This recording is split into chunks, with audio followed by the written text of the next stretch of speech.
పశ్చాత్తాపపడితిని. పిల్లరా, మన మనస్సు మార్చుకోవటం ఏమిటంటే మనం పశ్చాత్తాపడుతూ ఉండాలి. ఎప్పుడూ కూడా మనం చేసిన ప్రతి పొరపాటు పనికి, మనం మాట్లాడుచున్న ప్రతి పొరపాటు మాటలకు నువ్వు పశ్చాత్తాపడుతూ ఉండాలి. నువ్వు పశ్చాత్తాపడితేనే దేవుని సన్నిధి నీకు దగ్గరగా వస్తూ ఉంటాడు. అంతేగాని మనం చేసే పాపాలు చేస్తా దేవుని సన్నిధికి ఊరక పైన వచ్చిపోతూ ఉంటే దానివల్ల ఏం ప్రయోజనం లేదు. మన హృదయము కఠినమైపోతూ ఉంటుంది, దానివల్ల ఏం ప్రయోజనం? నువ్వు పశ్చాత్తాపడతా ఉండాలి. రక్షణ పొందిన తర్వాత కూడా నీవు యథార్థంగా ఉన్నావా లేదా పశ్చాత్తాపడుతూ ఉండాలి. అదే ఇక్కడ మనం చూస్తున్నాం. 19వ వచనం ఏం చదివాం? నేను తిరిగిన తరువాత పశ్చాత్తాపపడితిని.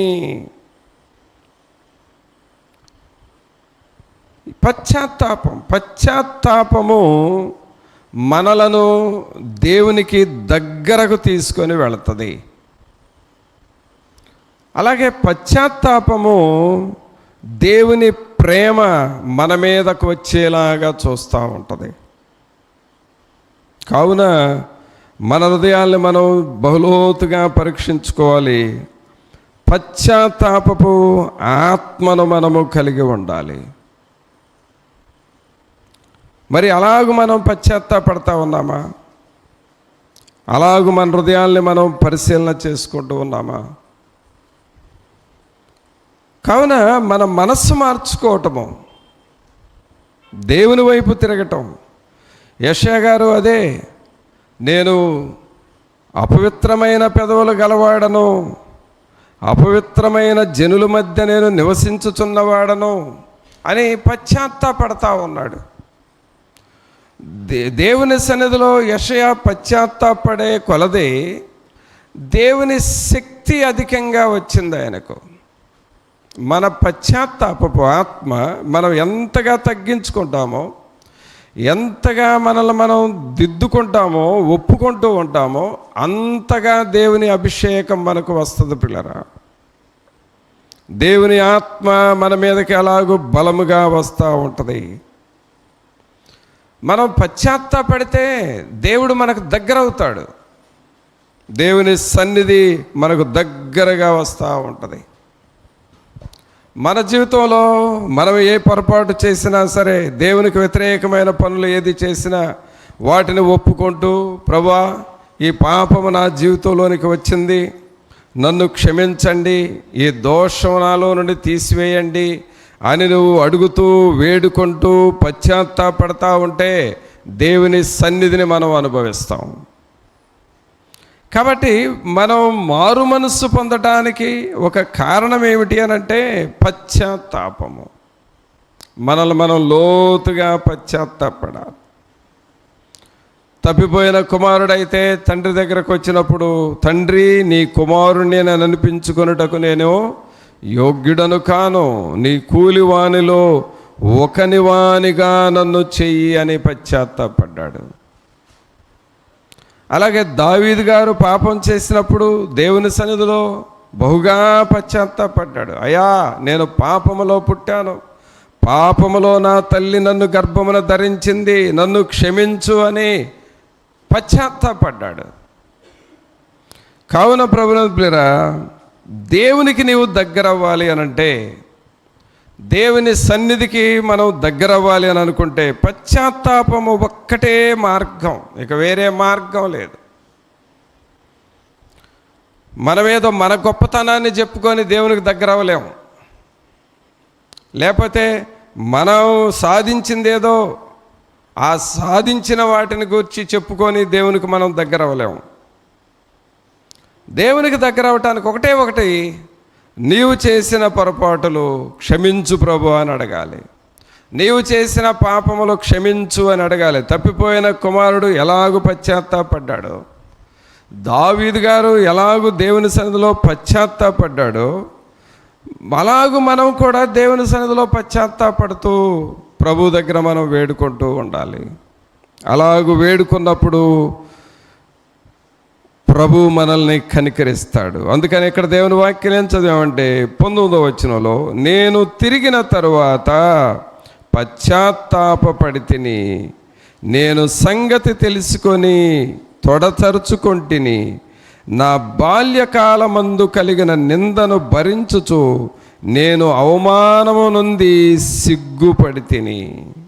అనగా నా జీవితంలో నేను దేవునికి వ్యతిరేకంగా ఏమేమి చేశానో వాటన్నిటి విషయమై నన్ను క్షమించు ప్రభువా అని దేవుని దగ్గర వేడుకుంటూ ఉన్నాడు.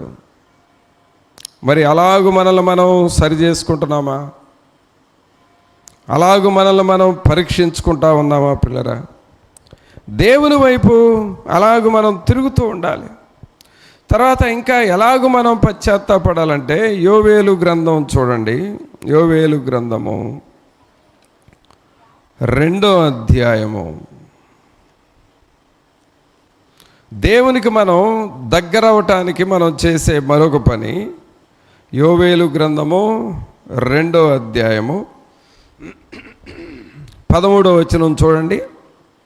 13వ వచనం, మీ దేవుడైన యెహోవా కరుణావాత్సల్యములు గలవాడును, శాంతమూర్తియు, అత్యంత కృపగలవాడునై ఉండి, తాను చేయనుద్దేశించిన కీడును చేయక పశ్చాత్తాపపడును గనుక మీ వస్త్రములు కాక మీ హృదయములను చింపుకొని ఆయన తట్టు తిరుగుడి.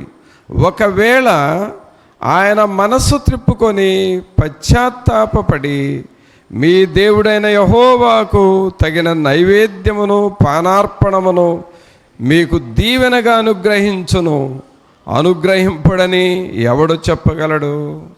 చూసారా, ఇక్కడ యోవేలు అంటా ఉన్నాడు, మీ దేవుడైన యెహోవా కరుణావాత్సల్యములు గలవాడు.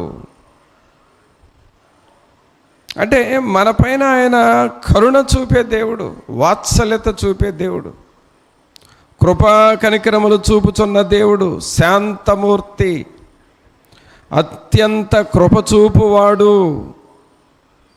అలాగే మనం పశ్చాత్తాపడితే ఒకవేళ మనకు కీడు చేయాలి అని అనుకున్నా సరే దేవుడు కీడు చేయకుండా మానేస్తాడు.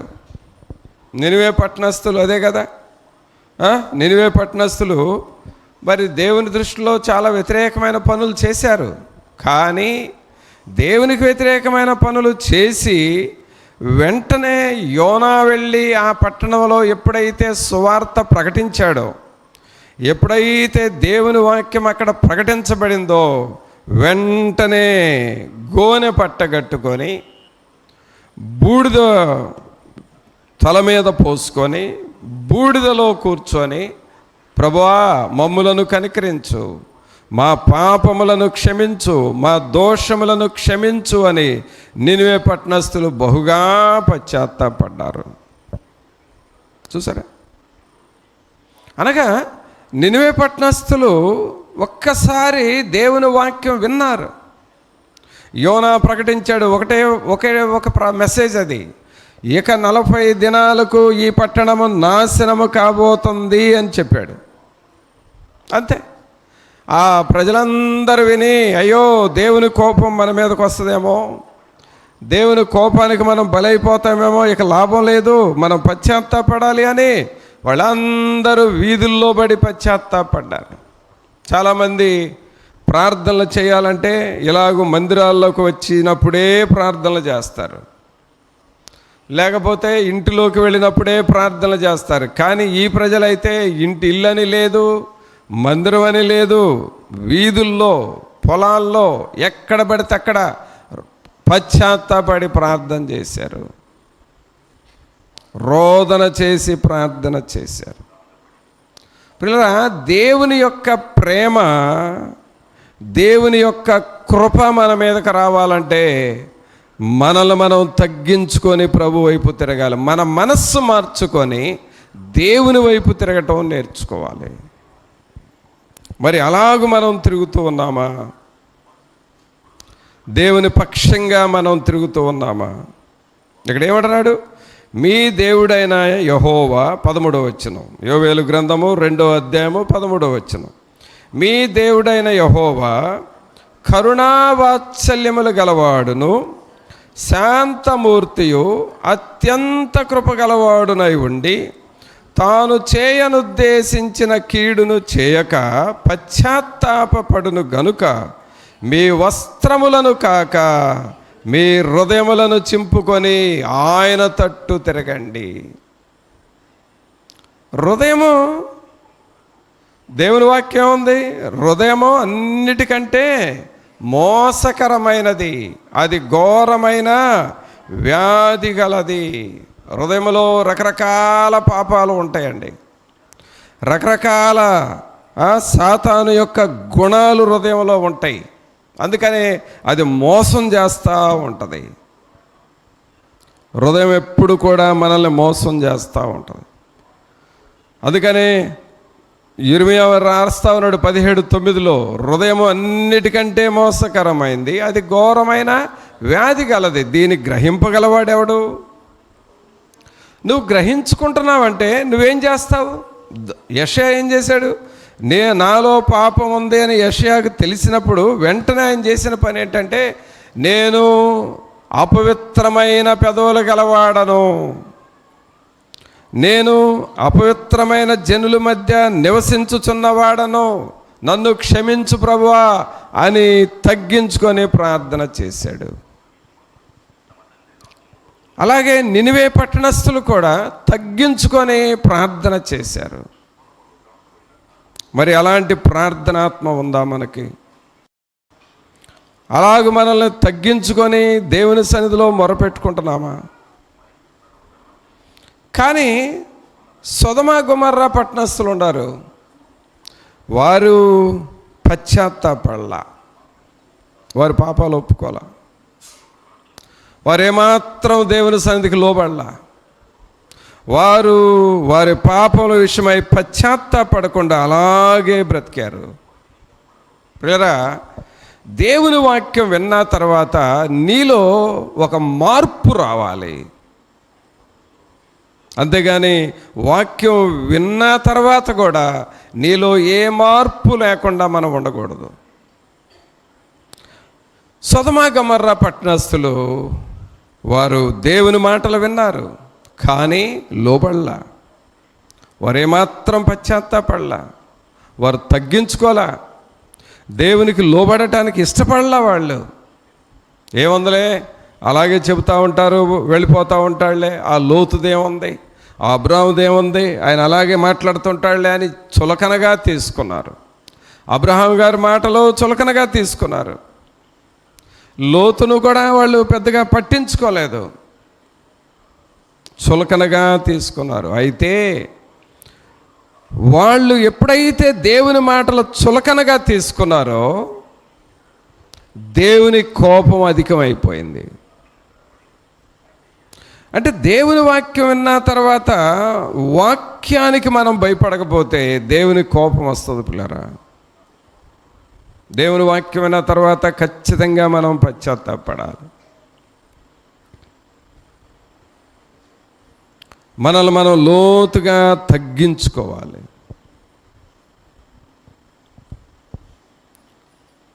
అందుకే సొదొమ గొమొర్రా పట్టణస్థులు దేవుని వాక్యం విన్నారు, కానీ వాళ్ళు పశ్చాత్తాపడలేదు. అందుకనే దేవుని కోపం వారి మీదకి వచ్చింది. నినివే పట్టణస్థులు దేవుని వాక్యం విన్నారు, విన్న వెంటనే అందరూ పశ్చాత్తాపడ్డారు.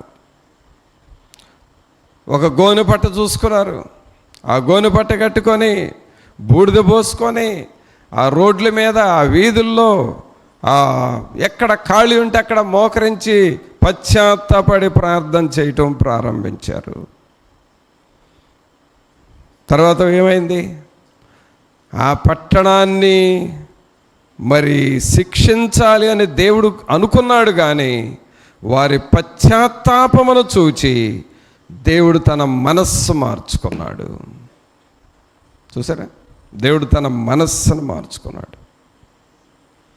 కావున పిల్లరా, నీవు నిజంగా పశ్చాత్తాపడితే, నువ్వు యథార్థంగా నీ హృదయాన్ని మార్చుకుంటూ నీవు దేవుని వైపు తిరిగితే, దేవుని యొక్క కరుణ, దేవుని కృప మన మీద ఉంటుంది. కొంతమంది దేవుని సన్నిధికి వస్తారు కానీ హృదయాన్ని ఏమి మార్చుకోరు, ఏం మార్చుకోరు. మాటలు మారవు, చూపులు మారవు, క్రియలు మారవు. వారాలు వారాలు, నెలలు నెలలు, సంవత్సరాలు సంవత్సరాలు వాక్యం అయితే వింటారు కానీ ఏమాత్రం మార్చుకోరు. చాలామంది పిల్లరా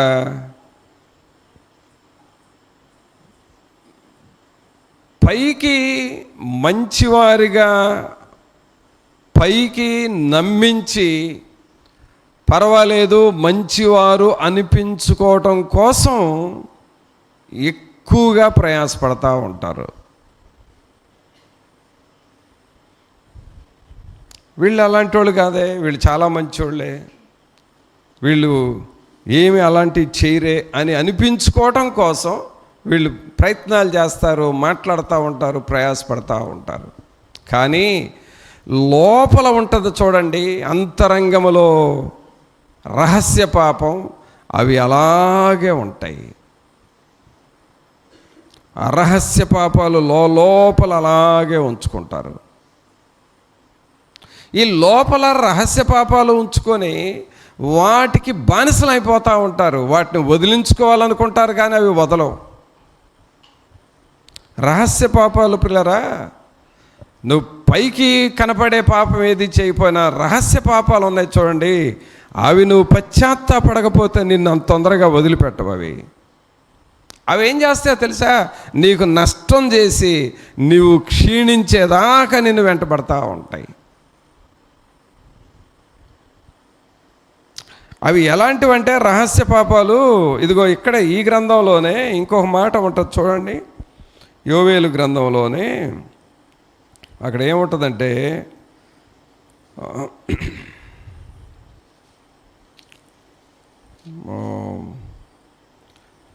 మొదటి అధ్యాయం చూడండి, మొదటి అధ్యాయము 4వ వచనం చదవండి. యోవేలు గ్రంథం మొదటి అధ్యాయం 4వ వచనం. గొంగళి పురుగులు విడిచిన దానిని మిడతలు తినివేసి ఉన్నవి, మిడతలు విడిచిన దానిని పసరు పురుగులు తినివేసి ఉన్నవి, పసరు పురుగులు విడిచిన దానిని చీడ పురుగులు తినివేసి ఉన్నవి. ఒకదాని తర్వాత ఒకటి ఈ పంటను తినివేస్తూ ఉన్నాయంట. పంటను తినేస్తూ ఉంటాయి. గొంగళి పురుగులు తింటాయి. అవి తిని తిని తిని తిని కొంచెం మిగులుస్తాయి చూడండి. ఆ మిగిలిన దాన్ని ఎవరు తింటాయంట? మిడతలు తింటాయి. అవి తినగా తినగా తినగా మిగిలిన వాటిని మరలా పసరు పురుగులు తింటాయి. ఆ పురుగులు కూడా తినగా ఇంకేదైనా కొంచెం మిగిలితే చీడ పురుగులు తింటాయి. ఇంకా పంట ఏముంటుంది? రహస్య పాపాలు అలాంటివండి. ఈ రహస్య పాపాలు మనల్ని ప్రార్థన చేయనివ్వు, వాక్యం చదవనివ్వు. కొన్నిసార్లు అయితే దేవుని మీద ఉన్న ఆశలు కూడా పోతాయి. దేవుని మీద ఆశలు కూడా పోతూ ఉంటాయి. బుధవారం ప్రార్థన, శనివారం ప్రార్థనలు ఉండే చూడండి, ఆ ప్రార్థనల మీద అసలు ఆసక్తి లేకుండా పోతుంది.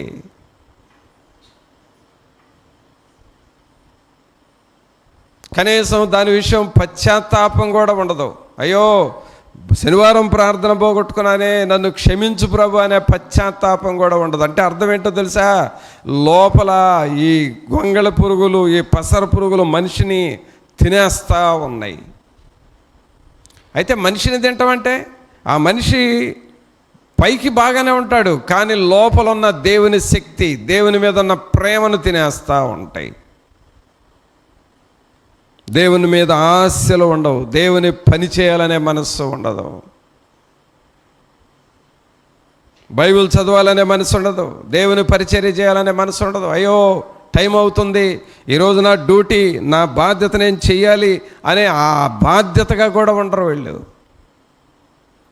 అంటే గొంగళి పురుగులు, మిడతలు తినేస్తూ ఉన్నాయి, దేవుని సన్నిధి మీద మనసు లేకుండా చేస్తూ ఉంటాయి. దేవుని పని మీద మనసు లేకుండా చేస్తూ ఉంటాయి. దీనివల్ల నువ్వు బాగుపడేదేం లేదు. అవిగో అవి తినేస్తానే నిన్ను, నీలో ఆ పంట, ఆత్మీయమైన పంట లేకుండా చేస్తూ ఉంటాయి. మరి ఈ టైంలో మనం చేయాల్సిన పని ఏంటి? దేవుని వైపు మనం తిరగాలి. ఎటువైపు తిరగాలంటే దేవుని వైపు తిరగాలి. దేవుడు నిన్ను తట్టడం అంటే ఏంటో తెలుసా? దేవుని వాక్యం వింటున్నప్పుడు నీకు గ్రహింపు వస్తుంది.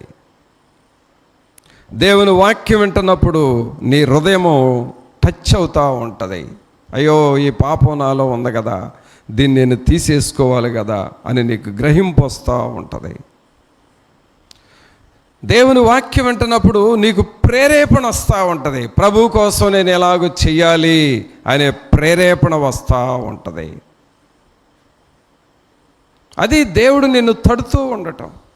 ఈ కాంటాక్ట్ లేక ఈ సంబంధము దేవునితో మనం ఎప్పుడూ కలిగి ఉండాలి.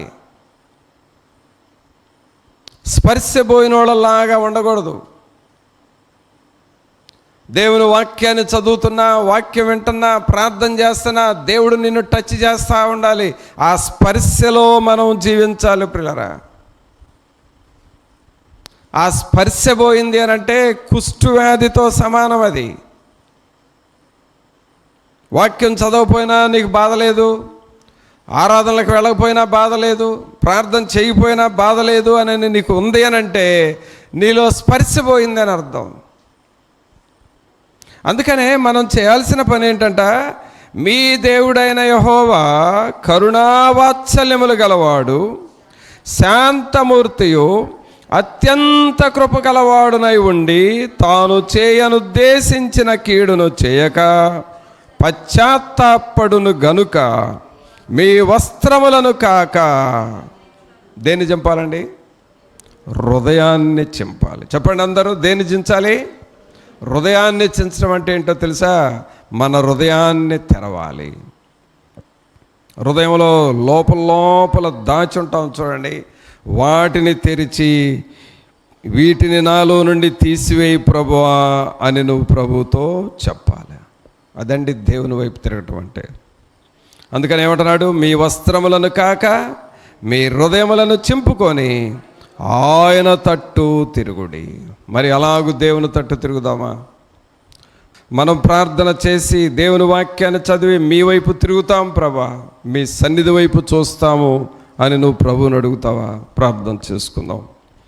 ఒక నిమిషం అందరం తలలు వంచి ప్రభు సన్నిధిలో మన హృదయాలను మనం పరీక్షించుకుందాం. అందరం ప్రార్థన చేయండి. ప్రతి ఒక్కరూ మోకరించి, ప్రభా మీ వైపు చూస్తూ ఉన్నాము నాయన, మీ సన్నిధి వైపు చూస్తూ ఉన్నాము.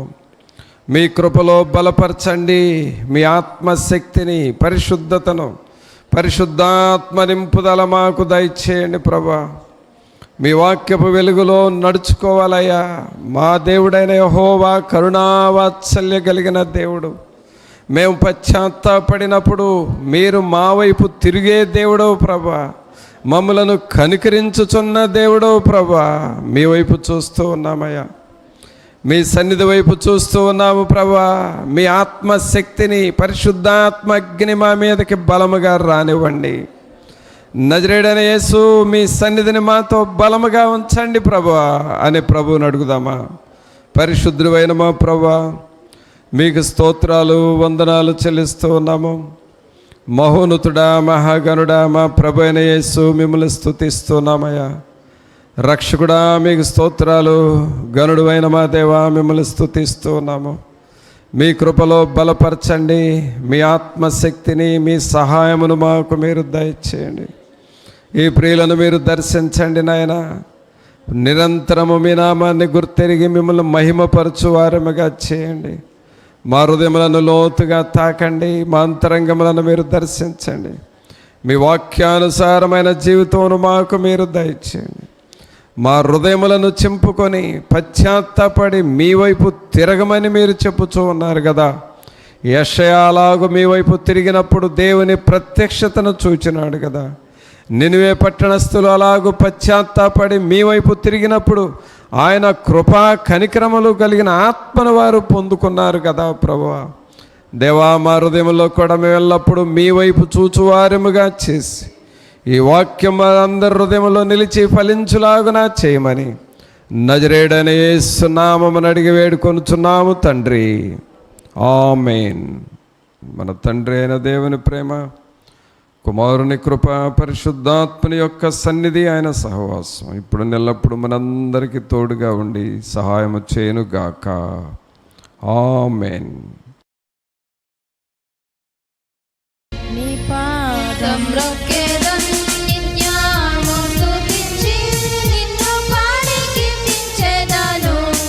యేసయ్యా నీ ప్రేమ పొంగుచున్నది, యేసయ్యా నీ ప్రేమ పొంగుచున్నది.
యేసయ్యా నీ ప్రేమ పొంగుచున్నది.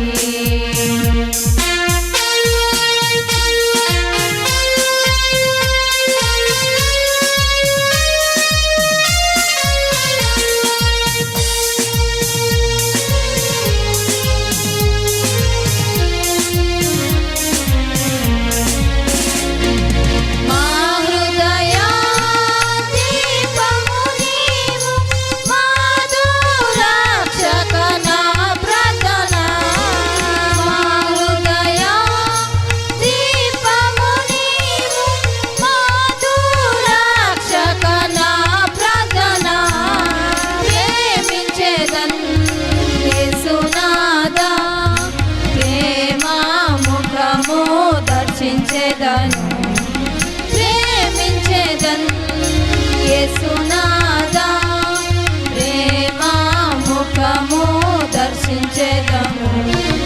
నీ పాదం రొక్కేదం, నిత్యము స్తుతించి నిన్ను పాడి కీర్తించేదను. యేసయ్యా నీ ప్రేమ పొంగుచున్నది, యేసయ్యా నీ ప్రేమ పొంగుచున్నది.